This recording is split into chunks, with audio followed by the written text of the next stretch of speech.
Tanong kung kumusta pa ba yung ano ko, ang ingay. So guys, sa mga nagtatanong kung kumusta pa ba yung sticker na nilagay natin dito sa wall.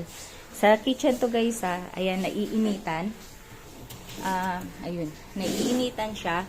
Ang pinakaano lang dito, ito kasi syempre naiinitan siya. Pero sobrang tagal na nito guys, 4 years na to sa amin. So, ito lang kasi syempre naiinitan siya. Pero sa lahat, wala. Okay, maganda pa rin. Kapit pa rin. Maganda pa rin yung kapit. Ayan oh. Sobrang ganda pa rin. See? Ayan, buo pa rin. Walang pumipiglas dyan. Ayan, walang pumipiglas dyan. Ayan, buo pa rin. Yung dito lang, yun lang yung ano niya kasi syempre naiinitan. So, ano naman talaga yun. Pero the rest, kapit pa rin. See? Sobrang lapit lang kasi guys. So, ito yung lutuan, ito yung mainit. So, nagkakaroon ng reaction. Pero, ayan, 4 years na sa amin to.